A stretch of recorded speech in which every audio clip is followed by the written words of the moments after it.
Assalamualaikum bro. Atas nama ya. Assalamualaikum warahmatullahi wabarakatuh.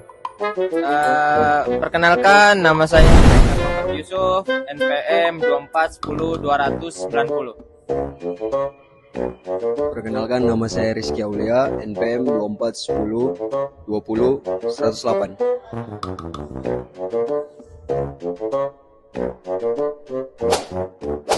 Perkenalkan, nama saya Muhammad Aziz, NPM 2410283. Perkenalkan, nama saya Muhammad Fahmi Ramadan, NPM 241020110. Perkenalkan, nama saya Ferianto Chandra Saputra, NPM 2410287. Ya, kami di sini dari kelompok 5 akan membawakan materi tentang tingkat pengembalian dan resiko. Berikut videonya, check it out. Per, aku mau nanya nih, apa sih menurutmu itu dari pengertian dan konsep dasar tingkat pengembalian rate of return? Oh, pengertian dan konsep dasar tingkat pengembalian rate of return itu. Nah, jadi tingkat pengembalian atau rate of return adalah ukuran yang menunjukkan seberapa besar keuntungan atau kerugian yang diperoleh dari suatu investasi dalam periode tertentu. Nah, secara sederhananya gini nih, Ki. Rate of return itu menjawab pertanyaan berapa keuntungan yang saya dapat dari uang yang saya investasikan. Ya, selanjutnya jenis-jenis tingkat pengembalian aktual, ekspektasi, dan real. Dalam dunia investasi, tingkat pengembalian tidak hanya dihitung dalam satu bentuk. Ada 3 jenis utama yang sering digunakan untuk menilai dan memprediksi kinerja investasi, yaitu return aktual, return ekspektasi, dan return real. Ketiganya memiliki fungsi berbeda dan memberikan gambaran yang lebih lengkap mengenai keuntungan sebuah investasi. Oke, yang pertama, return aktual. Apa sih return aktual itu? Return aktual adalah tingkat pengembalian yang benar-benar terjadi dalam satu periode. Return ini dihitung berdasarkan data nyata setelah investasi dijalankan. Yang kedua, return ekspektasi. Return ekspektasi adalah tingkat pengembalian yang diperkirakan akan terjadi di masa depan. Return ini tidak pasti, melainkan hasil dari analisis, proyeksi, dan perhitungan kemungkinan. Investor biasanya menggunakan data historis, kondisi pasar, serta probabilitas kejadian untuk memperkirakan return ekspektasi. Yang ketiga, return real. Return real adalah tingkat pengembalian yang sudah disesuaikan dengan inflasi. Ini berarti return real menunjukkan peningkatan daya beli sebenarnya dari investasi tersebut. Misalnya, jika return aktual suatu investasi adalah 10%, tingkat inflasi 5%, maka return real hanya sekitar 5%. Selanjutnya itu adalah pengertian risiko dalam konteks investasi. Nah, dalam dunia investasi sendiri, risiko adalah kemungkinan terjadinya perbedaan antara tingkat pengembalian yang diharapkan dengan tingkat pengembalian yang sebenarnya terjadi. Dengan kata lain, risiko menggambar ketidakpastian hasil dari suatu investasi. Investor mungkin mengharapkan keuntungan tertentu, tetapi kenyataannya bisa lebih rendah sesuai harapan atau bahkan lebih tinggi dari yang diperkirakan. Selanjutnya saya akan menjelaskan poin hubungan antara risiko dan pengambilan prinsip high risk dan high return. Oke? Dalam investasi, ada suatu prinsip dasar yang selalu menjadi pegangan, yaitu high risk dan high return. Prinsip ini menjelaskan bahwa tingkat pengembalian suatu investasi sangat dipengaruhi oleh tingkat risikonya. Semakin tinggi risiko yang harus diambil oleh investor, maka semakin besar pula potensi pengembalian yang bisa diperoleh. Sebaliknya, jika risiko suatu investasi rendah, maka tingkat pengembaliannya cenderung lebih kecil. Mengapa demikian? Karena pasar memberikan kompensasi kepada investor atas risiko yang mereka ambil. Ketika investor bersedia menanggung kemungkinan kerugian atau fluktuasi nilai yang lebih besar, maka pasar memberikan peluang keuntungan yang lebih tinggi. Sebagai imbalannya, hal inilah yang membuat instrumen berisiko tinggi seperti saham, kripto, atau reksadana sering memberikan hasil yang lebih besar dibandingkan instrumen yang lebih aman seperti deposito atau obligasi pemerintah. Bersumber risiko investasi. Nah, jadi dalam kegiatan investasi, risiko tidak hanya datang dari satu faktor saja, tetapi berasal dari berbagai sumber yang memengaruhi nilai dan kinerja aset. 4 jenis risiko utama yang sering diperhatikan investor adalah risiko pasar, risiko bisnis, risiko finansial, dan risiko likuiditas.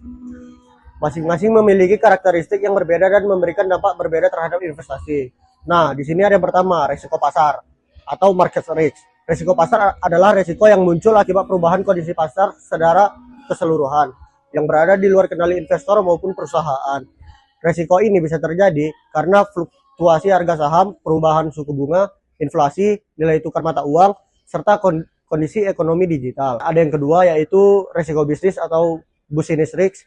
Nah, jadi risiko bisnis berkaitan dengan operasional perusahaan yang menjadi tempat investasi. Risiko ini muncul karena faktor internal seperti penurunan penjualan, biaya produksi yang meningkat, manajemen yang buruk, kegagalan produk, atau persaingan yang ketat dalam industri. Yang ketiga di sini risiko finansial atau financial risk. Risiko finansial adalah risiko yang timbul dari struktur pendanaan perusahaan, terutama jika perusahaan menggunakan terlalu banyak utang. Perusahaan dengan utang tingkat tinggi harus membayar bunga secara rutin, sehingga ketika pendapatan menurun, kemampuan mereka untuk memenuhi kewajiban menjadi tertekan. Keempat, ada risiko likuiditas atau liquidity risk. Risiko likuiditas terjadi ketika investor kesulitan menjual kembali aset investasinya dengan cepat tanpa harus menurunkan harga secara signifikan. Aset yang liquid tinggi seperti saham blue chip atau emas dapat dijual kapan saja dengan harga pasar yang wajar. Sebaliknya, aset yang likuiditasnya rendah seperti properti, koleksi seni, atau saham perusahaan kecil membutuhkan waktu lama untuk dijual. Selanjutnya saya akan menjelaskan pengukuran tingkat pengembalian yang diharapkan atau expected return. Nah, tingkat pengembalian yang diharapkan atau expected return adalah perkiraan besarnya keuntungan yang kemungkinan akan diterima investor di masa depan. Tidak seperti aktual yang sudah terjadi, expected return bersifat prediktif ya teman-teman, dan dihitung berdasarkan peluang atau probabilitas dari berbagai kemungkinan hasil yang dapat terjadi. Dalam pengukuran expected return, investor mempertimbangkan beberapa skenario, misalnya nih ya, kayak kondisi pasar optimis, normal, atau pesimis. Setiap kondisi memiliki peluang terjadinya dan tingkat pengembalian yang berbeda. Expected return dihitung dengan mengalihkan setiap kemungkinan return dengan probabilitas terjadinya, kemudian menjumlahkannya. Perhitungan risiko dengan varians dan standar deviasi. Dalam investasi, risiko dapat dihitung secara kuantitatif. Dua ukuran yang paling umum digunakan untuk mengukur risiko adalah varians dan standar deviasi. Kedua ukuran ini memberikan gambaran seberapa besar fluktuasi atau penyimpangan tingkat pengembalian dari nilai rata-rata. Yang pertama, varians atau variance. Varians adalah ukuran yang menunjukkan seberapa jauh nilai return menyebar dari rata-ratanya. Semakin besar varians, semakin besar pula penyimpangan return, yang berarti resiko investasi semakin tinggi. Yang kedua, standar deviasi atau standard deviation. Standar deviasi adalah akar kuadrat dari varians. Jika varians menggambarkan penyebaran secara matematis, standar deviasi memberikan gambaran resiko dalam satuan persentase yang lebih mudah dipahami oleh investor. Standar deviasi memberikan ukuran yang lebih intuitif, yaitu standar deviasi rendah atau investasi stabil. Yang kedua, standar deviasi tinggi, yaitu investasi sangat fluktuatif. Yang ketiga, hubungan varians dan standar deviasi dalam resiko. Keduanya digunakan untuk menilai resiko, tetapi dengan cara berbeda. Yang pertama, varians menggambarkan seberapa jauh data menyebar dari rata-rata. Yang kedua, standar deviasi menggambarkan tingkat fluktuasi yang mudah diinterpretasikan dalam bentuk persentase. Selanjutnya itu ada risiko portofolio dan manfaat diversifikasi investasi. Dalam dunia investasi, seorang investor jarang hanya menempatkan uangnya pada satu jenis aset saja. Kebanyakan membentuk portofolio, yaitu kumpulan dari berbagai instrumen investasi seperti saham, obligasi, deposit, emas, atau reksadana. Dengan membentuk portofolio, tujuan utama adalah mengatur dan mengurangi risiko yang mungkin muncul. Nah, yang pertama itu ada risiko portofolio. Risiko portofolio itu sendiri adalah tingkat ketidakpastian yang muncul dari gabungan beberapa aset dalam suatu portofolio, berbeda dengan risiko satu aset.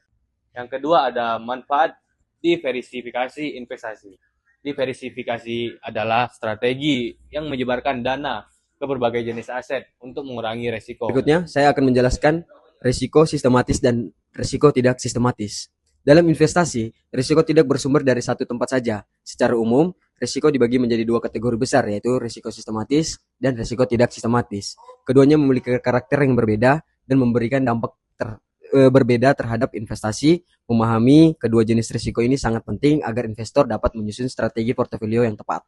Oke, yang pertama, risiko sistematis atau systematic risk. Risiko sistematis adalah risiko yang mempengaruhi seluruh pasar dan tidak dapat dihindari melalui diversifikasi. Risiko ini muncul dari faktor-faktor makro yang berada di luar kendali investor maupun perusahaan. Oke, yang kedua itu ada risiko tidak sistematis atau unisystematic risk. Risiko tidak sistematik adalah risiko yang khusus terjadi pada perusahaan atau industri tertentu. Risiko ini tidak berasal dari kondisi pasar secara umum, tetapi dari faktor internal perusahaan atau sektor. Baiklah, di sini saya akan menjelaskan tentang konsep beta koefisien sebagai ukuran risiko sistematis. Nah, jadi, dalam dunia investasi, khususnya dalam analisis saham, salah satu penting untuk mengukur risiko adalah beta koefisien. Beta merupakan ukuran yang menunjukkan seberapa sensitif suatu aset atau saham terhadap pergerakan pasar secara keseluruhan. Dengan kata lain, beta mengukur risiko sistematis, yaitu risiko yang tidak bisa dihilangkan dengan diversifikasi. Nah, jadi apa itu beta koefisien?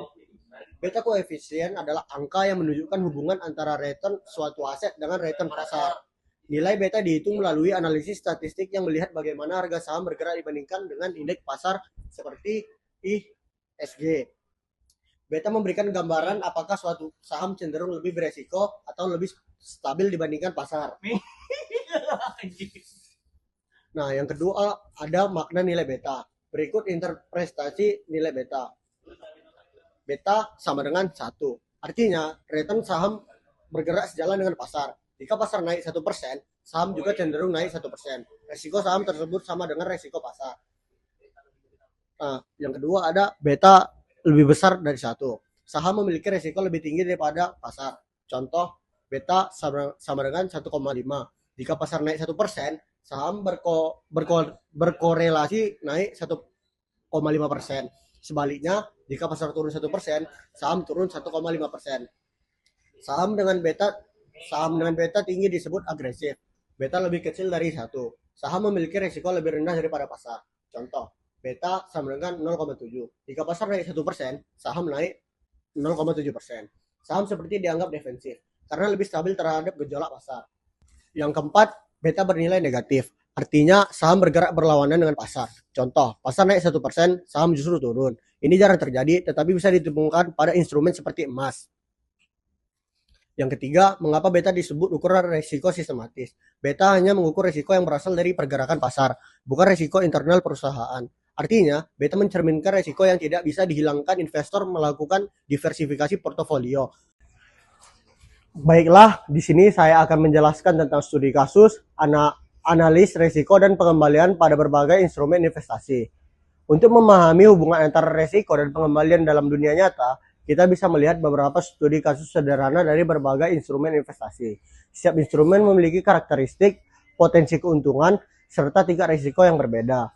Dengan membandingkannya, kita bisa melihat bagaimana investor harus memilih instrumen sesuai tujuan dan toleransinya risikonya. Yang pertama, investasi deposito atau risiko rendah, return rendah. Kasus, seseorang menyimpan uang sebesar 100 juta rupiah dalam deposito bank dengan bunga 5% per tahun.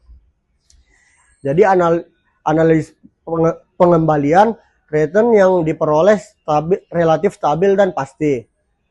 Pada tahun pertama, returnnya mendapatkan 5 juta rupiah. Yang kedua, resiko hampir nol karena dijamin oleh bank dan LPS. Analisis resiko. Yang pertama, hampir tidak ada resiko kerugian selama nilai simpanan lebih kecil daripada batas LPS. Yang kedua, resiko utama inflasi lebih tinggi dari bunga sama dengan nilai real uang turun. Yang ketiga, tidak ada fluktuasi harga. Kesimpulannya, deposito cocok untuk investor konservatif yang lebih mengutamakan keamanan dibandingkan return. Yang kedua, obligasi atau risiko menengah, return menengah.